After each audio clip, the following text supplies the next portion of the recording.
be sure. At least they were living, for they moved, and both vanished within the building.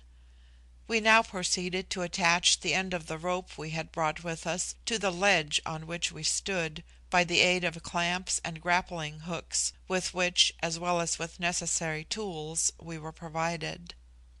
We were almost silent in our work. We toiled like men afraid to speak to each other.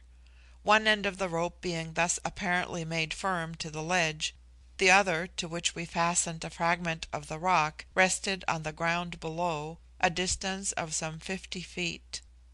I was a younger man and a more active man than my companion, and having served on board ship in my boyhood, this mode of transit was more familiar to me than to him.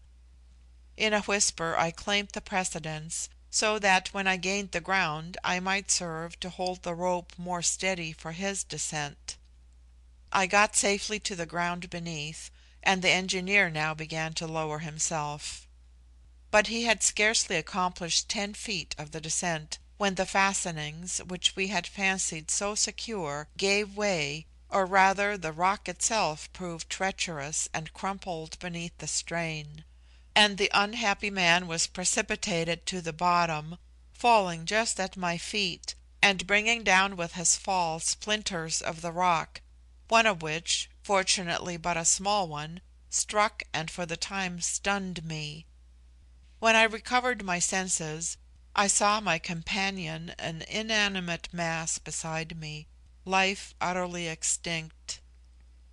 While I was bending over his corpse in grief and horror, I heard close at hand a strange sound between a snort and a hiss, and turning instinctively to the quarter from which it came, I saw emerging from a dark fissure in the rock a vast and terrible head with open jaws and dull, ghastly, hungry eyes.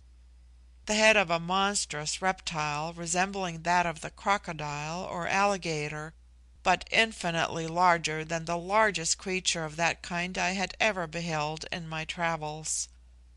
I started to my feet and fled down the valley at my utmost speed.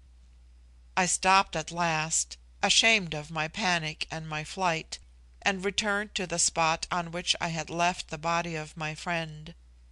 It was gone. Doubtless the monster had already drawn it into its den and devoured it.